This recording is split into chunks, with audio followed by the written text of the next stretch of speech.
Welcome into the Keon Sports Podcast. Our guest today, Ricky Morton of the Rock and Roll Express. It's been a huge week. Our biggest week ever at Keon Sports. You've heard from Dr. Death Tom Pritchard. You've heard from the interview that went absolutely global viral. The world is talking about it. Terry Runnels and Brock Lesnar. You've heard from UFC fighters Sean Shirk and John Fitch. And now, the one and only Ricky Morton graces us with his presence. Sit tight, put your feet up, and grab something cold to drink. Up next, Ricky Morton.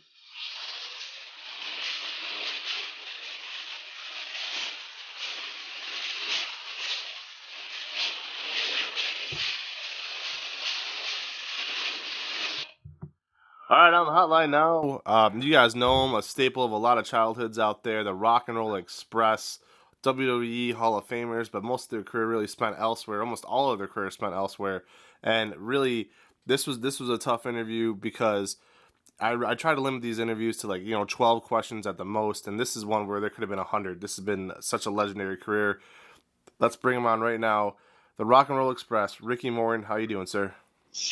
Man, right now I'm a little hoarse and I don't know why. Okay, let me get a drink of water. But Ricky Morton, he's always doing good. Awesome. Now I wanted to ask you, did your father's career as a referee first pique your interest in the business? Yes, it did. But later on I didn't want to be a wrestler. I grew up in a wrestling family. My dad, the referee, he wrestled, but he pulled the ring and refereed the matches for different promoters. And it was our job to go with it, and for a while there. And at that time, whole wrestling was different, I mean, every wrestler weighed 500 pounds and out of shape.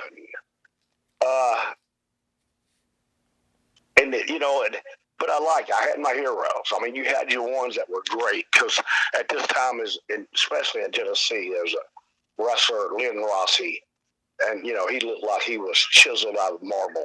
Mm-hmm. He looked great, and I liked him. And your Jackie Fargos, and then the greatest heel, I still think, in the business was Tojo Yamamoto. So, yeah, picking my career, yes. I mean, I grew up in the wrestling business. And then, as I got older, I really did find out that it was my destiny to be a professional wrestler. So in 1983, and if I have any of these facts or dates wrong, just let me know, but in 1983 I have it, Jerry Jarrett and Jerry Lawler presented you and Robert Gibson with the idea to tag together and call yourselves the Rock and Roll Express. What sold you? Go ahead. Okay. I'm sorry. No, you're good. What sold you on the idea of moving from singles to tag, and how would you explain your pretty much instant chemistry with Robert Gibson? All right, now we're going to do this whole thing over again, and you understand me. In 1983, Jerry Jarrett didn't have nothing to do with it. Okay. Okay, I was working in San Antonio, Texas, for Joe Blanchard. Tully Blanchard was a booker, matter of fact. Myself and Ken Lucas were tag team partners. You know what? And the reason I was tag team partners, and don't get me wrong, I'm like a squirrel. I'm jumping everywhere. Is because my daddy always told me, he said, let me tell you something, tag team wrestling is going to be the future of our business. And this was in the 70s when he told me that, 79. So I teamed myself up with a lot of people like Sonny King. And then I went to the most underrated babyface ever, Ken Lucas.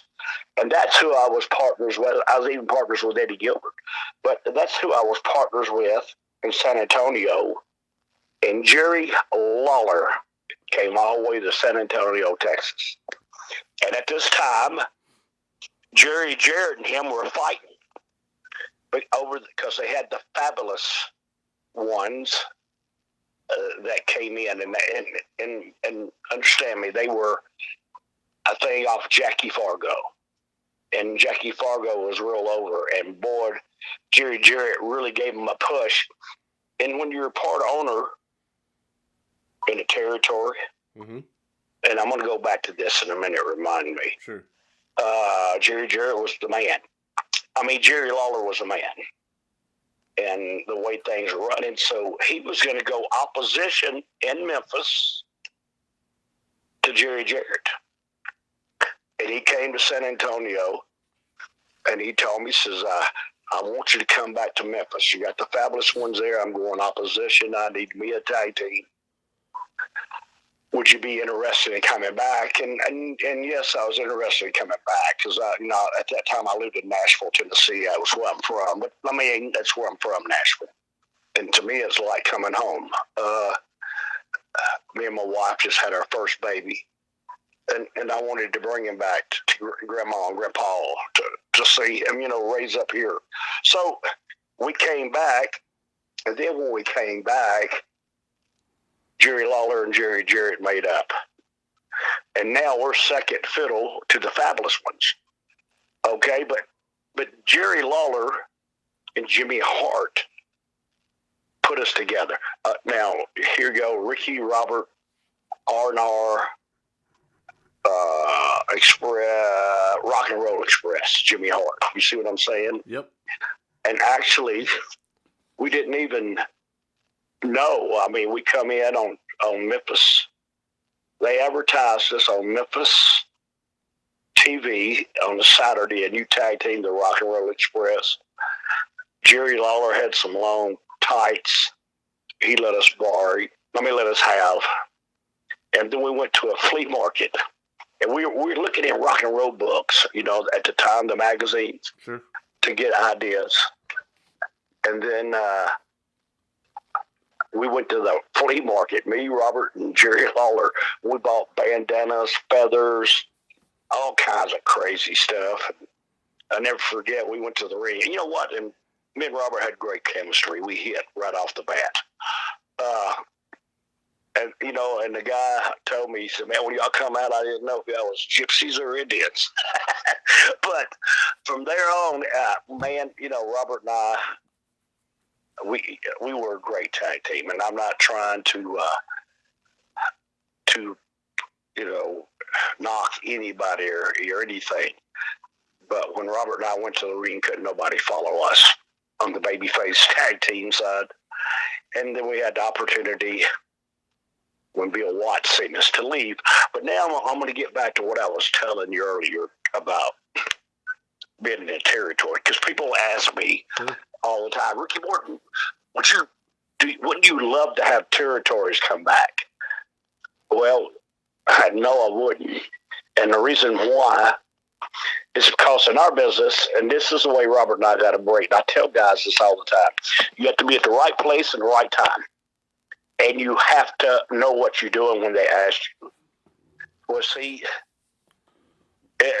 us being in Memphis, because most of the time, you babyface on the territory. And I don't give a damn if you're another babyface, you're never going to get over him. Yep. You see what I'm saying? Absolutely. So you're playing satin fiddle. Now, if you're a heel, you have a good run, 6 or 7, 8 months or a year. And then you finish up and you go to another territory because you put the baby face over. Mm-hmm. And now, what was lucky about us is Bill Watts. He owned the Mid-South territory. He was a top baby face. Nobody beat him. He won. He carried the territory. But then he wanted to retire. Now, this is what's so good. Right place, right time. It's right when our business is really changing. Robert and I had a hell of a gimmick, the Rock and Roll Express. Bill Watts is wanting to retire. We go in to do our first TV in Louisiana, and I don't want you to listen to me. See, Bill Watts just finished up an angle with Abdullah the Butcher. Mm-hmm. You see what I'm saying? Absolutely. So now they got a new heel coming in. So they have to turn Abdullah babyface. Now, do you understand what I'm saying? Absolutely, yeah. Or he could put over the other heel that Bill Watts is working with. But Bill Watts decided, he wanted to retire and he's looking for something new. And he didn't want a booker in his territory that was just going to push himself, because that's what bookers did. They pushed themselves in the territories. That's why they never really went long. And we had one of the greatest bookers in the world, superstar Bill Dundee. Oh, yeah. And he come in, And, we showed videos that we shot of us in Memphis. It was like MTV, dude. You'd never seen shit like this before. We come in, and all of a sudden, when you come in, instead of Abdullah the Butcher being your top babyface, you got two All-American kids that I think that were pretty good, superstars. We were rock and roll stars. And one thing, when you draw girls to the wrestling, which they never have done before, when you draw girls to the wrestling, you're going to draw guys. And that's just the way it is. Robert and I, Bill put us with the same thing we did in NWA when we come in and we beat the Russians, Ivan and Barry Dorso for the NWA titles. Well, see, we was with Nikolai Volkov and Barry Dorso. Both of them were workers, buddy. They knew our business, and dude, when you got people in the ring that can work, you could have great matches, and that's like today's guys. Before you can do my business, you got to understand my business, and a lot of them don't. I got to get my shit in, and then whatever happens. Yeah, we're actually having Nikita Koloff on the show here in a couple days. And I'm glad you brought up Bill Watts because you transitioned perfectly into my next couple questions. A couple questions for you here about Mid-South. One, really, what was it like to work for Bill Watts personally as a promoter, a boss, a booker in a way? A lot of people have said a lot of things about him running a real tight ship. And then number two, in general, that Mid-South territory, there were so many big names that come out of there, whether it was a Hacksaw Jim Duggan or a Ted DiBiase, a Junkyard Dog, just kind of, even Magnum TA. Who were some of the biggest names that you thought came out of Mid-South? And again, what was Bill Watts like to wrestle for? Okay, I want to start off what Bill Watts was like working for. Bill Watts is the owner of your territory. And listen to me, you've never had no trouble. Bill Watts asked you to be there an hour before the show. Okay? Mm-hmm. That's all he asked. Okay, now, if you had a regular job from, every day, and you got to clock in at 7 and start to work, and if you clocked in at 7:15 every day, they're going to fire you. You understand what I'm saying? Absolutely. That's all he asked from you. And then another thing he asked is we're professional wrestlers. We just popped this territory. Okay? He wanted you to look like who you were. He didn't like you to wear shorts or flip-flops. He didn't like you to wear a T-shirt. He liked you to look like the guy that people think you are on TV. And that's all he asked. Robert and I were the only two that could wear blue jeans. And I thought it was, because we were the Rock and Roll Express, and they had to be nice. You had to wear a jacket to the matches. So when you own a multi-million, at the time, Bill Watts told me, he had his territory for 10 years. He made more money in the 2 years that Robert and I were there than he ever made in the whole 10 years together. But I got along good with Bill. I guess I was the candy kid. But besides that, I just did what he told me to do. He was the boss man. He owned the place. And that's what I respected about it because of, I have my own wrestling thing nowadays. If you want to, you can watch every Sunday. It comes on YouTube at the School of Morton at 4:05, and I use all my own talent from my school, and I do really good. But I have rules, and if they don't abide by them, they don't wrestle on TV. They don't make my shows that are run because I have rules, and that's just the way it is in any business that you work for. My hat's off to Bill Watts. He run a tight ship. And that's the reason the territory was really successful. Bill Dundee took over it for there. But and now speaking about a lot of great talent, man, and it's unbelievable. You couldn't believe how over Junkyard Dog was in Louisiana. I mean, it really made him one man gang. God, he was unbelievable. And believe it or not, Barry Dorso being a Russian, that's what gave the idea to Dusty to bring Barry in to be with Ivan Koloff and Nikita Koloff. Nikita at that time has just started in the business, and he was greener than he was, greener now due to, I would say.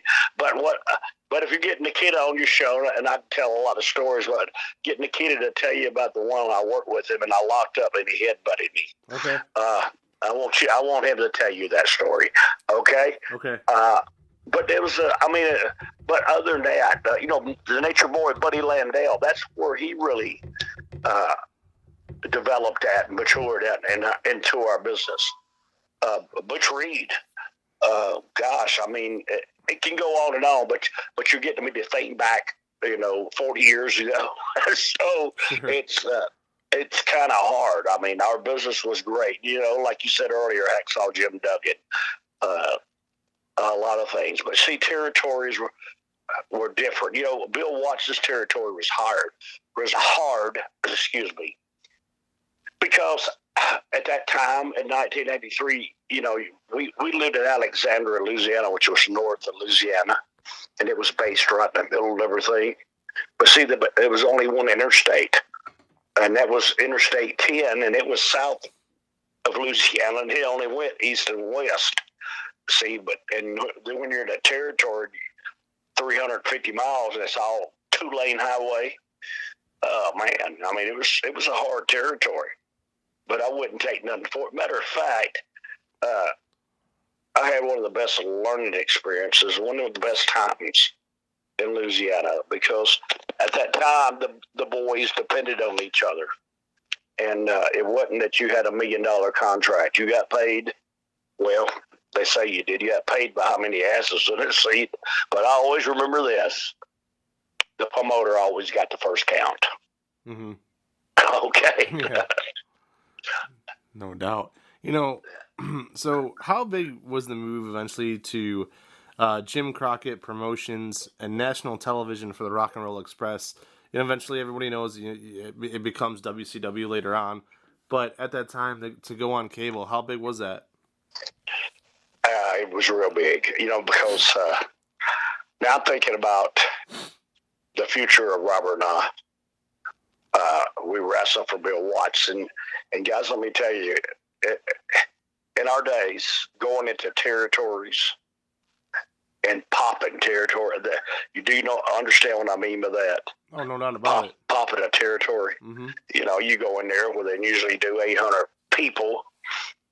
And then you're selling out in $10,000 houses. So you see what I'm saying? 10,000 people in some of the arenas.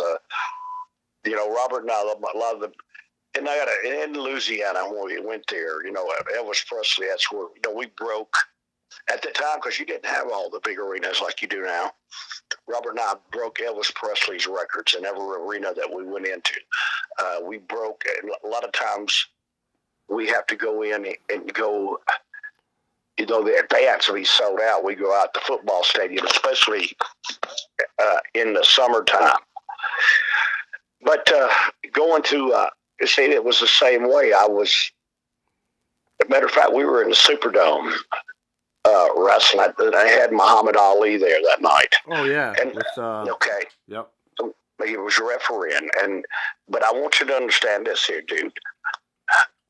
In 1983, when you go into the Superdome and you have 40,000 people there, that was unheard of. Oh, yeah. In our business. Okay, that's where closed circuit TV came in. Then here come, the idea of pay-per-view. You see what I'm saying? Before all that, this is where all these ideas come in. And I think that Robert and I had a big part to do with that. But I'm thinking, like I said, I'm in the Louisiana Superdome, and Muhammad Ali was in there. And I love Muhammad Ali. He's one of the greatest people I've ever met in my life. The greatest of all time. And he was the greatest of all time. Muhammad Ali, his personality was so unreal. But he was sitting there talking to me, and I had my oldest son, now I think he's 38 years old. He was a little kid, and he was, because I had him at the Superdome, he was playing in the floor with some cars. Muhammad Ali was down there, and everybody was coming in, and Muhammad Ali told him, just go on, I'll be here. I'm sitting here talking to this kid right now, and this gentleman talking about me, and we were talking, and I noticed a little guy come in, and he's just walking around, and everything got through. And they walked out, and the gentleman come over to me and introduced us. Said, "Hello, I'm Jimmy Crockett. I'm the owner of North Carolina, Mid-Atlantic. I'm planning on going on nationwide TV at NWA." He says, "I have heard nothing but good stuff and unbelievable. Ric Flair put y'all over like a son of a bitch. Talk about this and this and this." He says, "I would love for you." He said, "Dusty's coming in to be our booker.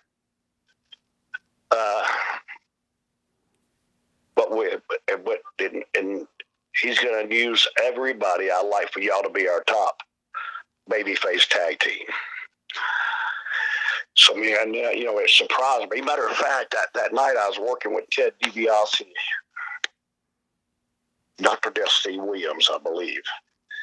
And I told him, I said, "Man, Jimmy Crockett said he'd come here to watch me and Robert tonight." And bye-bye. And I never forget, Ted DiBiase told me, he says, "And we got to give him something to see, too." By God, we did. Man, we tore that place down. But me and Robert talked about it, and I gave Bill Watts it too, but we were doing good there. The territory was on fire, but I have to look out for me and Robert. You understand? This is bigger, better, nationwide TV. And instantly, I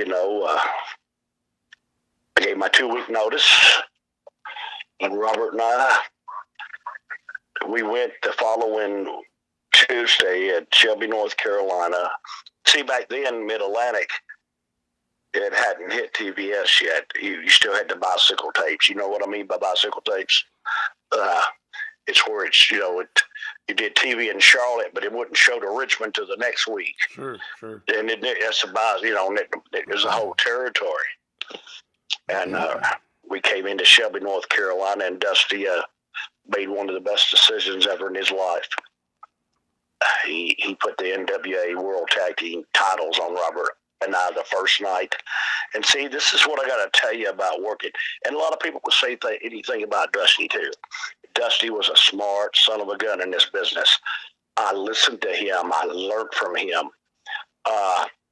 It's like right now, just getting a job with a big company. And it's not about that. It's the people that are already there. They don't want me there because I know what this business needs. I don't have the answer to everything. But when you take a little school of Morton down here, you got guys that some of them, a lot of people get on to me, why do I train him for? Because he has dreams too. Maybe he might not make it in WWE, but the dreams that I'm giving him are coming true, and I do well with them. And I learn all that from Dusty. Dusty, me and Dusty had a bunch of fuck you fights. But that's just the way it is in business. But when he put the world titles on us, Robert and I were instantly the biggest rock stars in the world. And I'm serious. I don't give a shit about AC/DC or nothing. I mean, everywhere, dude, we'd come into town for wrestling, they had to shut the town down. They had to, many a times they had to we couldn't get to the damn building. The police, they put us on a police helicopter and fly us in. These are stories that people know nothing about. These are stories that people, when I tell people, sometimes you don't even believe me unless you were there. You go into little towns like Florence, South Carolina, a spot show, and there'd be 20,000 people in a football stadium to watch Robert and I wrestle the heels. But it wasn't only us; it was the whole territory. This is what I'm trying to say: at the right place at the right time, and the thing's done it. But I enjoy. It's NWA was there. It's never going to be another time like this in the business, because it's not about the business anymore. It's about me, and that's what it's all about. Go ahead. I'm sorry. No, you got me on a roll there, fella. Hey, I interviewed Dr. Tom Pritchard a couple days ago. I was talking with Tom Pritchard, and he shares a lot of the same, similarities of what you're saying. He agrees with a lot of that. So, it just goes to show if you've been there and you've done it and you've achieved unbelievable levels, you have every right to speak out. I mean, the business nowadays is so different than what it probably should be and what everybody grew up with. And, when it comes to wrestlers paying their dues and things of that nature, it's completely different now, and it is a shame. But I did want to ask you, because in the NWA, you started to have more success than I think a lot of people even thought possible, because at the Great American Bash in 1986, you end up taking on Ric Flair for the world title. I mean, if that's not gigantic, you have a tag team wrestler going into singles, taking on the champion of the world, Ric Flair, on a major pay-per-view. And then on top of that, a few months later, you're tagging again with the Rock and Roll Express, and you take on the Andersons at Starrcade. I mean, really big stuff against the Four Horsemen, a couple, back-to-back pay-per-views. Would you say that was one of the biggest peaks of your entire career, was that stretch in 86? Yeah, bud, it was. And listen, this is where you go into the politics of our business. Let me, I'm sitting here thinking how to word this, okay? And I'm not ashamed to say this, and I don't give a damn what anybody thinks. 1985 and 1986, I think that I was the greatest wrestler in the world. And if you don't believe me, just ask me. Okay? No. But what I'm saying, no, buddy. I understood this business. This is the reason I would like to work for a big company, but I don't want nobody's job. I just want my job. And my job is to make them understand what our business is about. I watch the TV. I watch everything that's on there. And I'm going to get back to what you asked me here in a minute. But turn on the TV. Every wrestler looks like they're out of a cookie cutter. Mm-hmm. They all look the same. Yep. I mean, everything is the same. Every interview is the same. It's not about, and then it's trying to impress your friend. See, me, I wasn't the greatest talker in the world, but I got my point over. I didn't go out there. If you notice when you go back and you look when me and Rick started our feud, he'd come in the ring on me. I'd back up. Because you understand me, I backed up. Mm-hmm. I didn't want to fight until he backed me into the corner, into a wall. And it's just like any animal. You back them into a corner, they're going to come out fighting. And see, and that's the way I put this together into my head. And understand me, when you see me and Ric Flair do the angles, like on TV when I slapped him he slapped me, I broke his glasses. That wasn't written down. We didn't have an agent or whatever you're gonna say, a producer to write that. Me and him just went out there and done it. That's what happened. And see, that's the part about understanding our business and doing the right things. The politics of our business. When you get over, like Robert and I were, sometimes some people try to end it because they know. Okay, and I'm going to tell you this right here. A lot of people don't know this. I beat Ric Flair for the World Heavyweight title, but I gave it back to him. And now, understand, me and Rick had the greatest. I mean, when we first started our angle, me and him went 17 days straight. An hour Broadway. What I mean by that is a draw. Time limit. Yep. Every night. Now, we did Atlanta TV early in the morning. Okay? Then we had an afternoon show. We'd do an hour. Then we'd do a Saturday night show and do an hour. Sunday, we'd have an afternoon show. And then Sunday night and do an hour. 17 days in a row. Okay? After that, we did about, I think, 6 or 7 hour and a half time limits. When I'm at, and you talking about the one in Charlotte, the Great American Bash, which was great. But you see, in Charlotte, North Carolina, we did 40,000 people. I mean, you can look at it, and it looks like but see, on one side of that football stadium is full, and it's unbelievable. They only had so many seats on the ground because of security. The security for Robert and I, you couldn't believe it. I mean, people going to the ring, tear my clothes off of your shirts, until they got good. Go back and look at some of the tapes. Go back, and what I'm trying to tell you, in those days, Robert and I were rock stars. Listen to the pops that we got when we came to the ring. It's nothing like that no more. Nothing even like that no more, unless you're at WrestleMania. But and here's a point I want you to understand too, Bud. Mm-hmm. We depended on each other in our business. I see a lot of people that work on top. Now you're standing up and you're in water up to your chin. Okay, that's being way up there in our business. But the water is 6 feet over my head. Do you understand what I'm saying? Absolutely. I carried territories. I virtually carried them until the point, that is so much on me. When they fired us from NWA, if you very recall this, Jimmy Crockett sold it to Ted Turner 3 months later. That's how over Robert and I were, okay? We left and we went to Smoky Mountain Wrestling. That was Jim Cornette. I love Jimmy. Jimmy's different. I don't give a shit what he does in his life, and I don't give a shit who he knocks.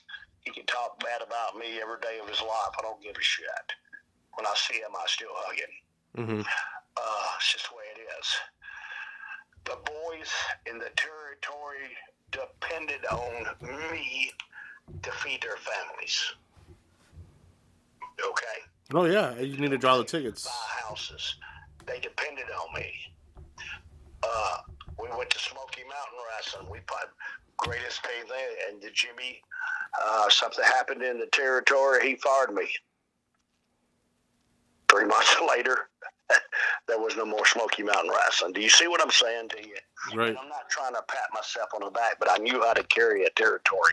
I knew, and other people that thought they knew. See, there's a lot of people in our business think they know everything, but really what it boils down to, they don't know shit about our business. They don't know shit. The writers they got in WWE right now, they need to fire every fucking one of them. And I'm not shitting you. I mean, what did they do? You got Jeff Hardy throwing piss on somebody. That was terrible. Okay, but listen to me. If that is all they can come up with, get rid of them. I don't know what the ratings are for WWE or the ratings for any of the shows, but listen to me, guys. There's people out here that know what they're doing. I might take us a month or two to get used to get to the system of what's happening there, but we can do it. Okay, I don't want your job.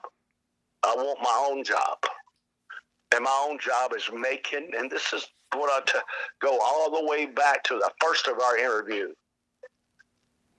is to make you understand what my business is about. You don't understand it. You think you do. You think that when you go out there, you know what you're doing. Our business was so sacred in our days. You know how many times, you didn't get your finish, that morning. You didn't get to sit back there. You never seen the heels. You never seen the baby faces. Look up some of our old matches, especially in Louisiana, when Robert and I wrestled at the Midnight Express in Houston, Texas, and watch this match. Dude, back then, if you talked to a heel, if you even hung around a heel, you got fired. When you worked for NWA, you never dressed in the same damn dressing rooms. You on the other side of the building. You can't talk to each other. And the finishes to our matches, 99% of the time, the referee gave them to you when you got in the ring. That's how sacred our business was. They didn't want nobody to know. especially when you're doing big businesses and you're doing $1 million a week in gates. I mean, you're trying to sell your product, and man, and that's what they don't understand. In my deal with Ric Flair, Rick, and I'm gonna tell you this, Rick was the greatest world champion there ever is gonna be, ever was.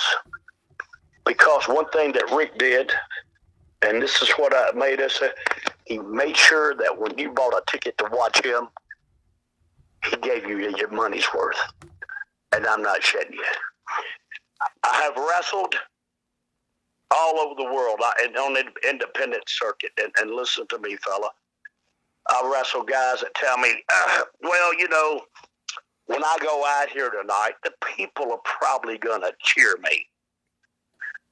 Well, I tell them they're only going to cheer you because you want them to. That's the reason why they're going to cheer you, but you can change them in a heartbeat. Ric Flair was the most over son of a bitch you ever been in your life in Charlotte, North Carolina. Philadelphia was the biggest heel town that you could ever imagine. They hated every baby face. I don't give a shit who you were. I went to the ring with Ric Flair in Philadelphia. Rick always went to the ring first. I like that because he was a world champion, and to see, because he listened to the people too.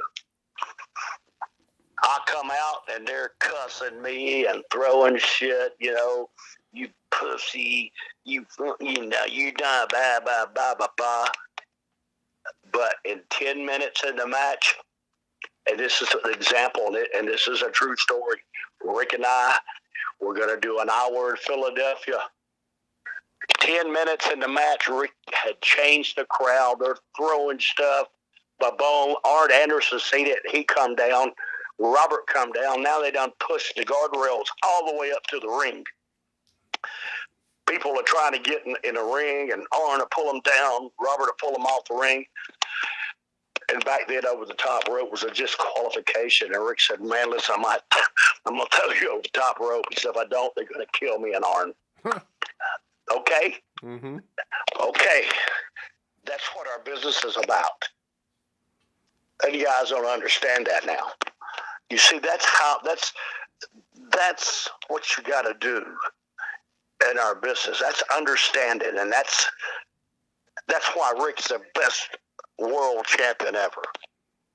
I have people that tell me who's the greatest worker you've been in the ring with. In my day, all of them were, even the job boys. But you knew your job and you knew what to do. Back then, you couldn't even get in a business like you can now. Shit, I don't know. You meet so many different wrestlers today. Everybody I meet's a wrestler. Think they are, but you see, I still don't put them over. Yeah. Okay. No doubt about it. It's my business. All right, man, go ahead. Better you get me on a roll. I don't shut up. No, it's all good stuff, and like I said, I agree with all of it. You know, growing up watching it, I know you're telling the truth there. And you know, one of the biggest feuds that people still talk about today is, you know, and a lot of people feel it's one of the greatest tag team feuds of all time, was the Rock and Roll Express and the Midnight Express. One of those deals where it just seemed to go, you know, on and on over the decades. Why do you think the Rock and Roll Express versus the Midnight Express works so well? It's the greatest chemistry in the world. Yeah, you know what? And I'm glad you mentioned that, because maybe not right now, but later on in our wrestling history and world, we will go down in the history book as the greatest feud in professional wrestlers. The Express against the Express. Everybody in the world hated Jimmy Cornette. We had some of the greatest matches, and that's just what I was telling you. This is even before we went to the NWA, even when we wrestled. Go back and watch some of the matches in Houston, Texas, because you make everything mean something. A lot of people don't know Dennis Condrey when he was in the Midnight Express. That's who Bobby Eaton learned from. Dennis Condrey was one of the best workers ever in our business, the best chemistry, ring savvy. You know, it's just a kind of being in the ring and leader of the pack. And when you got that much heat, you see, and look at today, you got a manager on WWE or something. The baby faces can't wait to get their hands on them to get that little pop. Go back and watch ours. I would never touch Jimmy Cornette. You see me chase him, get to him, but I would never touch him because it would take the heat off of him. He knew that. If you notice, when the Heels screwed us in the match, they got out of there. They didn't stick around and stay on the microphone. Nope. They didn't do stuff like that. They won and got out of there. That's what's wrong with our business today. The Heels don't know how to keep their heat. The baby faces really don't know how to get over. When you sit back there and you go over your whole match, like it's a playbook in NFL football. You know what I'm saying? I mean, don't get me wrong. I mean, I'm talking about a play. It don't work that way. See, that's what I like to do. Before I'd even wrestle people years ago, I'd go out and, watch them wrestle. And you see, that's how you'd learn what they do. See, a great baby face changes his style to wrestle any heel. You see, I didn't wrestle Abdullah the Butcher the same way I wrestled Bobby Eaton. You see what I'm saying? Mm-hmm. But nowadays, everybody wants to do that. You can't give Abdullah the Butcher a Hurricane Karate. You hear me? No. Yeah. You can't. They don't adjust. It's cookie cutter. No. Okay. That's what you got to do. A baby face has got to adjust himself to work with a heel. Idiot. The heel don't change his gimmick. The baby face does. Mm-hmm. And the greatest thing in the world for a baby face, this is the greatest thing in the world for a baby face. Even Hulk Hogan did it. Hulk Hogan was an over son of a bitch. Hulk Hogan wasn't the greatest worker in the world. But one thing that he did do, and that was sell. When a baby face sells, it always works. Look at Hogan's match. He sold, ripped his shirt off, made the comeback, and went home. Sold out everywhere they hit. Yep. Smart. Nowadays, it's like they're scared to sell. And I tell everybody, it's like me, dude. I'm not in the ring still working to impress anybody. And if you want to impress me, eat an apple, shit, a fruit salad. That would impress me. I'm here because I didn't make the millions of dollars. You hear me? My biggest year in the business, and you don't think Jimmy Crockett ripped us off, was $125,000. That was in 1986. Wow, that was it? Yeah, that's all. And that was only 1 year. Wow. Okay. That's crazy. Robert and I had the Rock and Roll Super Summer Sizzler tour, the fan club, where you got a life-size poster, a record that we put in there. And listen to me, in real life, we should have went, instead of going gold and platinum, it should have went plywood. But we sold over 1 million copies of it because it went into the fan club package. We sold over 1 million Rock and Roll Express fan club things. It was 1995, buddy. That's $20 million. Yeah. We didn't get one fucking dime for it. Jeez, oh man. But you see, understand me. This is why I have my son that's breaking into the business, Kerry, and I'm trying to teach him the right way. And the right way is right now is you're going to get your education, because I wasn't at that time wasn't educated enough to know that Jimmy Crockett raped us. You hear me? He totally raped us. But it's all right. I'll still wrestle now because it's the only thing I know to do for a living. I have my wrestling school because I know what I'm doing. I'd love to have a job with some big company. You see what I'm saying? Before I can step out of the ring. I know I'm too old to get in the ring. I can still go, though. But not like I did 10 years ago. But I try to give the people their money's worth. I'm not trying to to be somebody I'm not. Let me ask you something about the politics. Yes. Okay, because this is curious to me. My next question was this. And when we talk about politics, this makes a lot of sense. In the early 90s, all right, you come to WCW. It turns into WCW, okay? Yeah. Now, you have faces like Lex Luger, and you have Sting, and then they made Ron Simmons, you know, a babyface. So, to me, this is politics. They turn you a heel, which I think is bizarre as it gets, because why would you turn this red-hot babyface heel before you even give him his run? Were you shocked? I mean, what was your attitude towards that, or did you just feel like it was more the politics? Nobody wanted you touching their spot. I just knew that what was coming. At the time, Robert hurt his knee. Mm-hmm. You hear me? He got his knee tore out. I'll tell you that story here in a minute. You'll love it. But Robert got his knee tore out, and I was there. And listen to me, when you got top baby faces, the ones that you just mentioned, Yep. they don't want me to be a baby face. Exactly. You hear me? I'd go out and work Stan Hansen and absolutely blow the roof off the building. They go out to the ring with Stan Hansen and be too scared to run from him. They didn't know how to work with him. You understand what I'm saying there, buddy? It's not understanding the business. They didn't want me there. They did, you know, I needed a job. Yeah, that's the politics of our business. You hear me? Yeah, it made no sense. You know, but listen to me. It happens all the damn time. Nobody wants you to get over them, and it don't make a difference. Do you get that, bud? Yeah, absolutely. Yeah. They might act like you're their best friend and be stabbing you in the back the whole time, knocking you to death to the promoter, to the booker. I watch it. See, that always gets you. I'd get madder than a son of a bitch, and I let them know, man. You know, one of the boys, I hear him say something to the promoter about that match, and I'd tell him, I said, the promoter didn't even watch that match. So why are you saying that to him for? All you trying to do is knock him.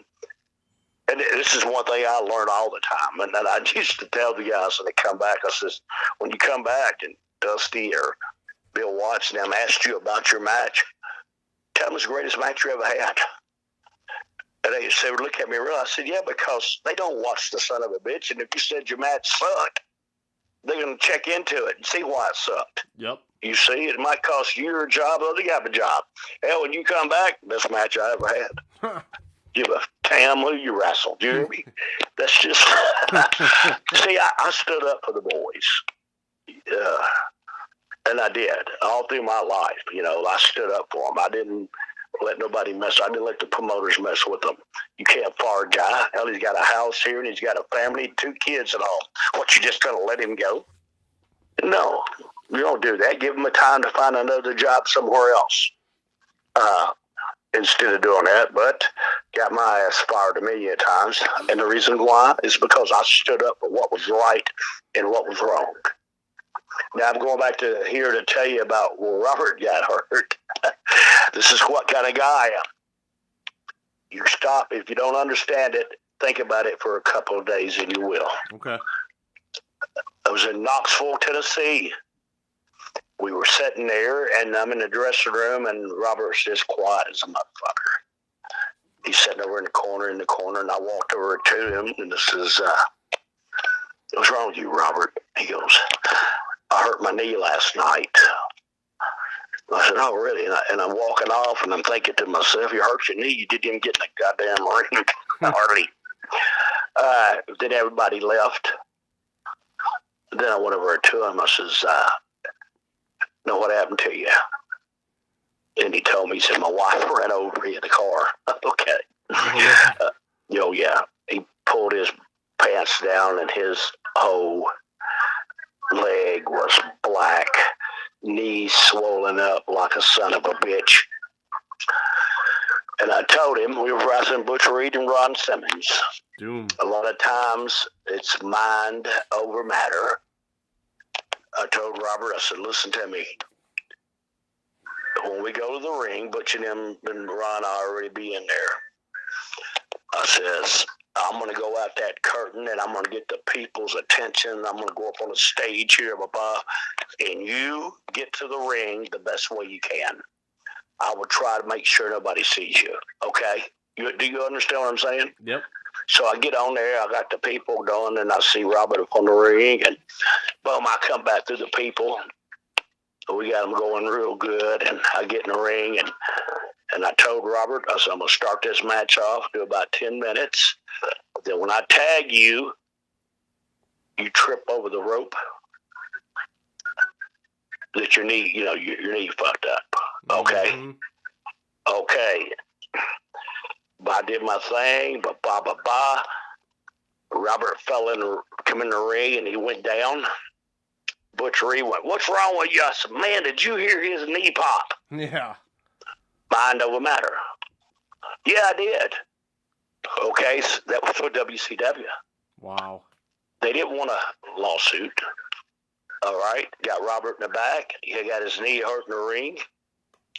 They sent him to the University of Alabama with the best knee surgeon in the world. They reconstructed his whole knee, paid him $2,000 a week.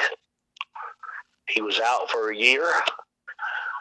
I worked every fucking night. That's when I went to the York Foundation. Yep.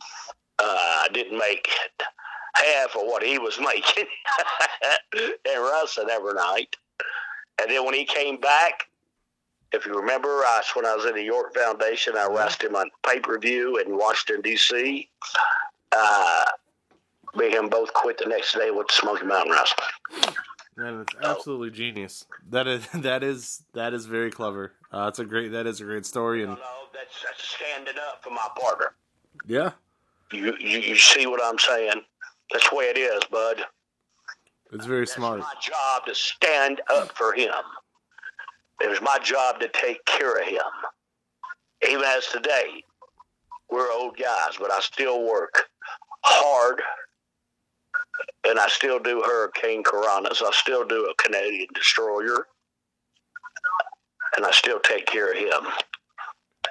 Okay? We're in this together. But I was saying, man, if you get a chance, check my son out, Kerry. He was like me, grew up in the business. He's a good kid, absolutely good kid, but he's got to get his education first. Nowadays, you can make more money sitting at a desk in WWE than you can taking bumps all your life, especially commentating. He's a great kid, good talker, helps me out a lot. Get a chance to check him out on my School of Morton on that thing. Matter of fact, me and him are tag teaming tonight right here in my hometown of Bristol, Tennessee. And I never worked here because, they had the mud wrestling around here. The independent wrestlers that's got about as much business being in the ring as me flying the space shuttle. But tonight is a good promotion, a good show. And him and I are featured on that show tonight, which will be real good. Matter of fact, he has a little angle going with Brian Pillman Jr. A lot of the shows. Are you calling from Ohio? Yes, sir. Yeah, Brian Pillman Jr., Cincinnati. Mm-hmm. Yeah, they got a little thing going on, and it's really good. Me and Brian Pillman were great friends. It's sad in our world that he didn't get a chance to know his dad, but he's a hell of a kid. He just needs a little direction, a little bit more training, and he's going to be something good. And this is what's wrong too, guys. You got to learn how to take care of yourself. I seen not long ago, and don't get me wrong, it's a father and son team where the kid dove off a balcony on it. I mean, yeah, that's exciting. That's not wrestling. But why? But listen to me. Why do that for? It's like I told Brian Pillman Jr. I said, quit doing all this shit. You're going to get hurt before you, and he already got his knee tore out. I said, you're going to, dude, you're a liability. Wait till you get somewhere on paper. When you get on paper, then you start doing stuff like that right there. On the independent circuit, hell, every match before you's done did it, or every match after you's done did it, so what do you do it for? The greatest things in the world, this is what keeps me up, is you know what? Half of your wrestlers in this business don't even know what a headlock routine is. And and this is what I do. It's I'm on a lot of shows. Nowadays, I'm telling the promoters, I'll come in, but I go in the match before intermission. Because the first match, they started off with the suplex off the top rope. Before the third match come along, they done shot Hugo out of a cannon 15 times. Yeah. And he's kicked out on one. But it's real easy for me. I just go out and do wrestling. I grab a headlock routine, and I tell these guys, man, when you got the people cheering, I have to tell heels this all the time. I get in the ring with them, man, and the people are cheering, and they keep coming at me. Well, I said, dude, don't lock up till the people go down. Hell, we got them. We ain't never going to get them a little higher. We got them right now until we start our match. Leave them alone. Shut, get away from me.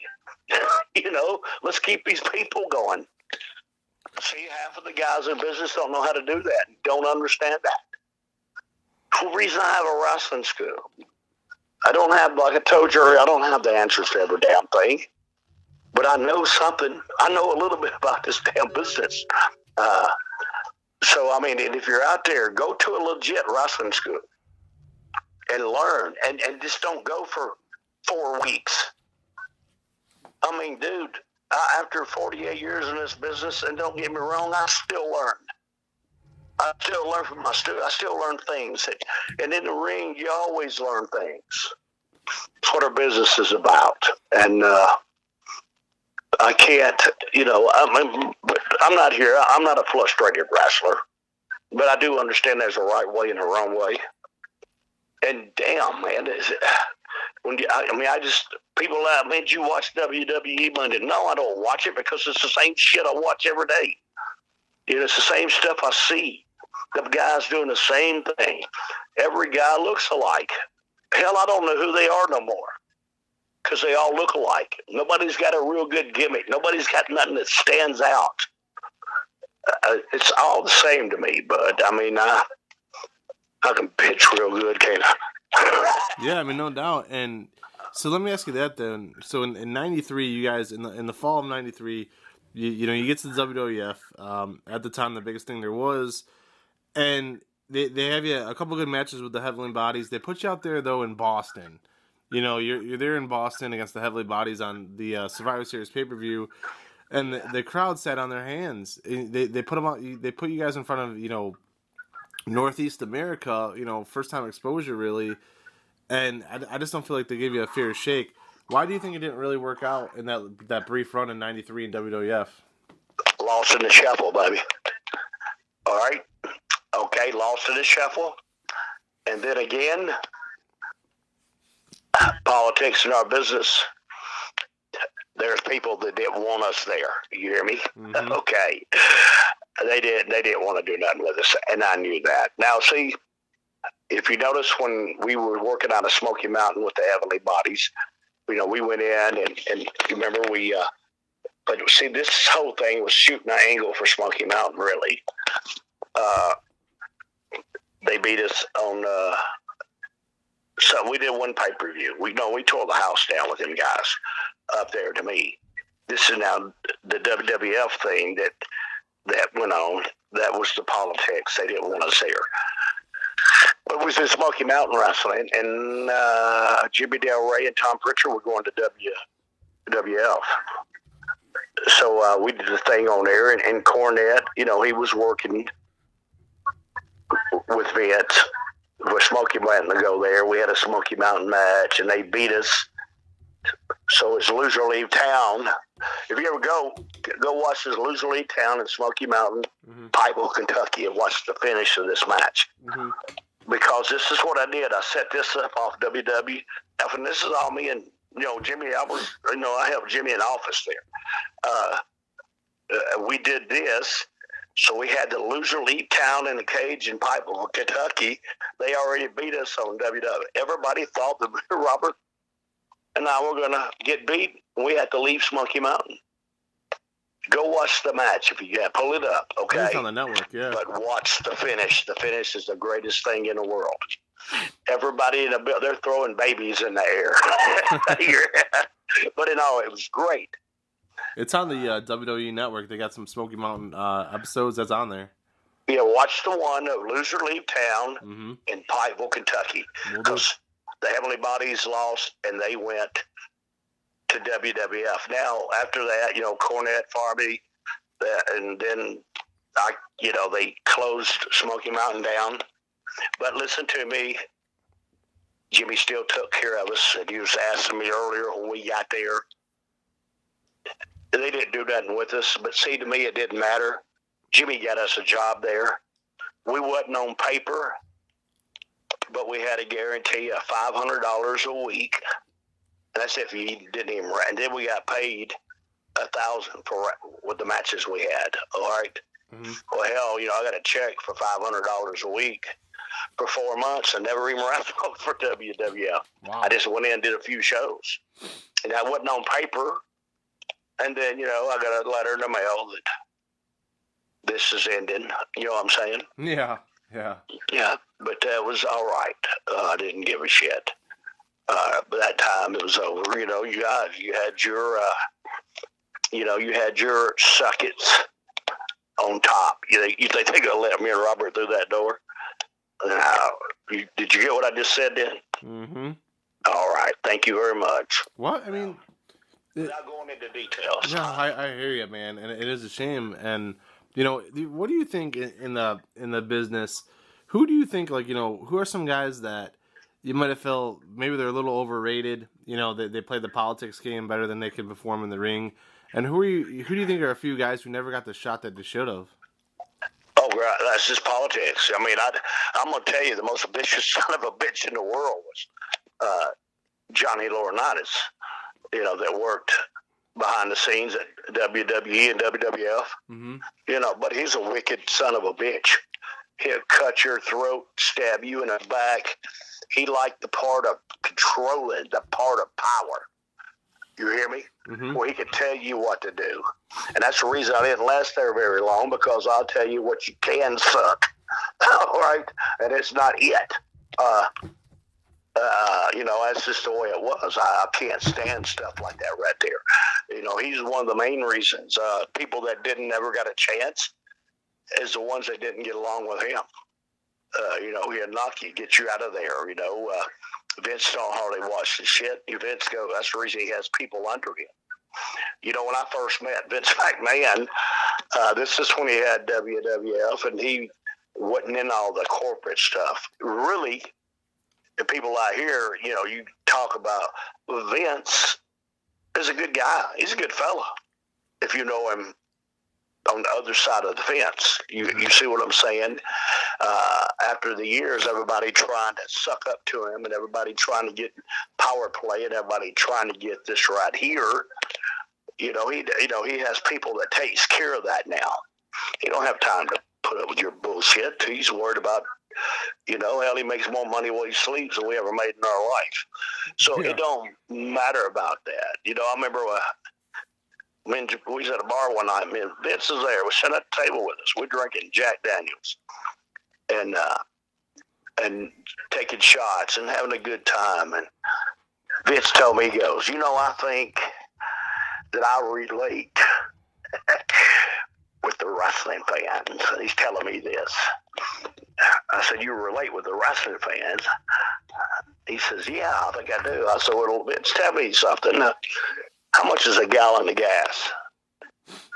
And he goes, well, I don't know. I don't really. I said, let's do something easier. Just tell, how much is a loaf of bread? I don't know. And then I told him, I said, when's the last time you took your brother, one of your best friends, to the methadone clinic? Okay. And he, what the hell are you talking about? I said, you don't relate with shit. Okay.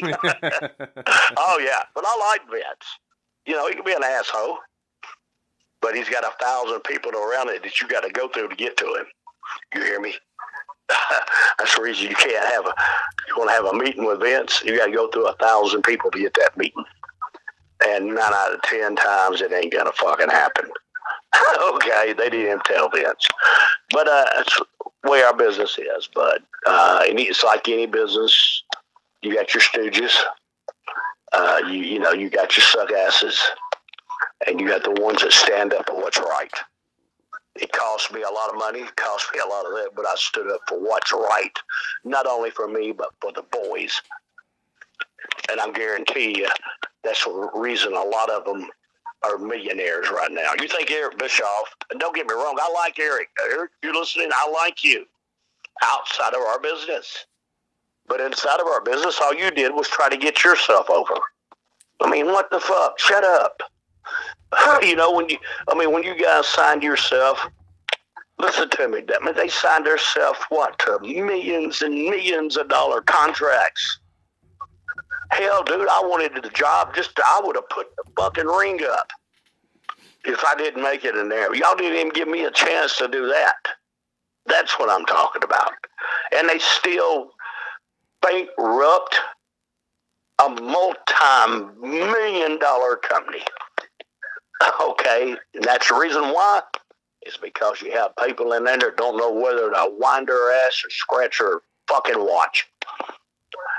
But, hey, hello? Oh, yeah, absolutely. And no, listen, dude.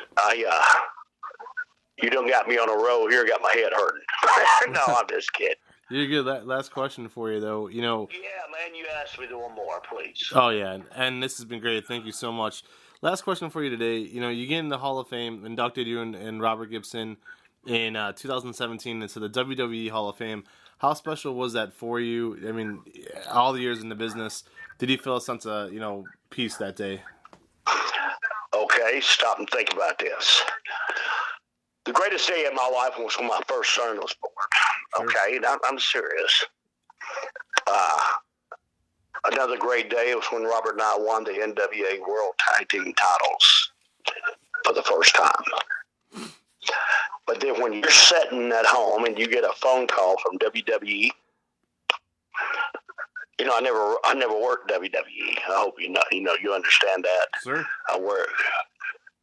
You get a call from WWE, and they tell you we have a Hall of Fame, but our Hall of Fame can't be real until the Rock and Roll Express is in it.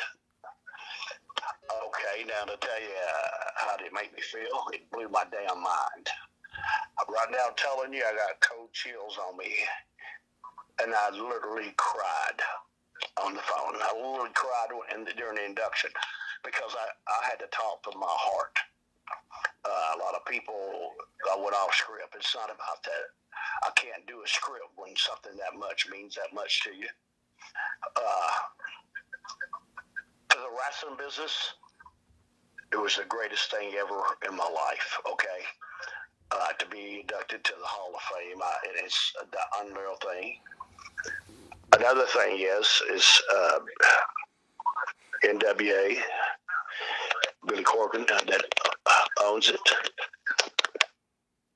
put the World Tag Team titles on us for the 9th time. And really, I didn't want to, but I got to say this for Billy. He made me understand and what he was doing, and it was really cool. If this virus didn't happen, NWA, I think it would be one of the most hottest, because the direction they were going, and I was listening to it, because, Billy don't wrestle. At that time when David was with them, he didn't wrestle. They had a lot of stuff that was going on that was exciting to me because I just wanted to watch it. It was going to be different. Great opportunities in my life. Being 63 years old at that time, and they put the world titles on you. But it was, and all the fans out there don't think it was about me. It was for a reason that you were going to see later on in the business, and you probably will see it. But you're going to have to wait till then. Because if it comes for me, it'll be a cold day in hell before I tell you. All right? But it has been so great to talk with you today, sir. I want to thank you again. Man, I hope, I'm like a rubber ball. I bounce around. No, you were good. But this is my business, and I love professional wrestling. There's nothing like it, but you got to understand it. And then you wrestlers out there, if you don't, I'd come see me. I love to spend a day with a lot of you just to show you a few things that you never even thought about, that you never even had a concept about. And then when I talk to you, you don't get to what I'm saying to you for another 6 months in the business, and you go, son of a bitch, that's what he meant. You see, that's what I meant. It's an absolute pleasure to be on your show. To all the wrestling fans out there, you can check me out on Facebook, School of Morton, Facebook, Ricky Morton, Twitter, The School of Morton, Real Ricky Morton. Just check me out, man. If we're in one of your towns, I know I'm going to be in Ohio a lot, I think, coming up in September. Okay. Please come and see me. Okay? Sounds great. You have a great day, and thank you again for coming on the show. Oh, man. Thank you for having me. Absolutely. Bye-bye. And that was Ricky Morton again from the Rock and Roll Express. Everybody, have a good day.